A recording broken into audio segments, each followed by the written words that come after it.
Alors, je vous avais dit que je vous ferai une vidéo bien spécifique sur le panel Yacast et le classement Spray. Et je vais essayer de vous expliquer un petit peu ce que c'est, à quoi ça sert et l'impact que ça a pour vous.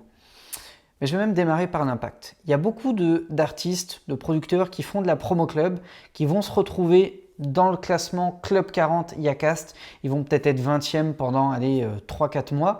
Et puis ils vont me dire, putain, je suis dégoûté, j'ai été 20e dans le classement club, par contre j'ai touché 300 balles en SACEM. Je comprends pas. Je croyais qu'à chaque fois que j'étais diffusé, je touchais de l'argent. Donc là, j'ai été quand même dans les 20 titres les plus diffusés en club sur 3-4 mois et j'ai pas touché un péco.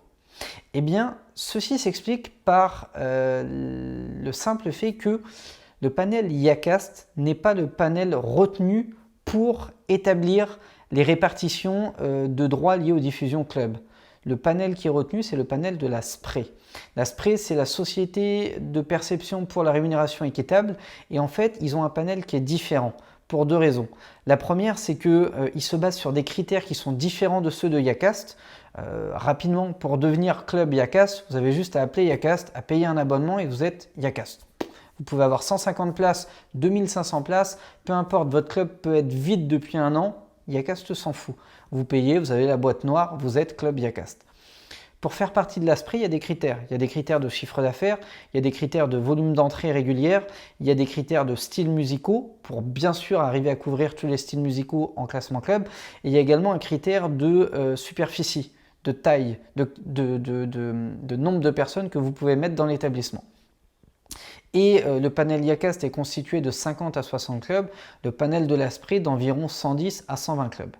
Et en plus de ça, comme la Spray s'est rendu compte que les clubs Yacast étaient soumis à de la pression par les promo clubs justement, eh bien ils ont choisi d'avoir un panel à eux qui était inconnu du public. Alors bien sûr, on arrive avec le temps en traînant dans les clubs ou par différents réseaux à savoir à peu près qui sont les clubs de la Spray, mais sinon, normalement, ce fichier-là est inconnu. Et en plus, il change assez régulièrement en fonction des ouvertures de clubs, des fermetures, des déclarations de chiffre d'affaires, etc., etc. Du coup, comme c'est ce panel-là, ces 110 ou 120 clubs-là qui sont sondés pour définir quels sont les titres qui ont été le plus diffusés en club, eh bien, c'est ces morceaux-là qui ont été retenus par ce sondage-là qui vont récupérer l'essentiel des droits générés par les diffusions en club. Alors bien sûr, une partie des clubs Yacast sont également des clubs sondés par la Spray, mais pas tous. Donc il suffit que sur les 60 clubs Yacast, vous soyez joué par les 20 clubs qui ne sont pas du tout retenus par la Spray et forcément vous ne toucherez pas un péco en droit. L'autre différence qu'il y a entre la Spray et Yacast, c'est que Yacast va sonder les clubs chaque semaine. Donc chaque semaine, il y aura un relevé, chaque semaine, ils savent quels titres ont été joués. La Spray va faire la même chose, sauf qu'ils vont retenir de manière aléatoire une seule pige par mois. Et donc du coup, forcément, c'est facile en fait d'être joué chaque week-end par un club Yacast si vous avez un bon attaché de presse qui met la pression auprès des DJ. C'est beaucoup plus difficile sur un classement aléatoire une fois par mois que votre titre ressorte. Pourquoi? Parce que entre le vendredi et le samedi, il se peut que vous soyez oublié une fois dans le mois et du coup, vous ne serez pas sondé, enfin votre titre ne ressortira pas. Donc du coup, ça impose d'être vraiment joueur récurrent. Ça impose que ce soit vraiment une évidence pour les DJ de vous jouer en club. Et c'est ça qui fait que certains morceaux Zouk par exemple, qui sont jamais classés en Yacast en club, vont toucher beaucoup de droits, beaucoup plus de droits que certains titres qui vont être 20e dans le classement club Yacast pendant 3 mois, mais qui ne seront joués sur aucun autre club sondé par la Spray.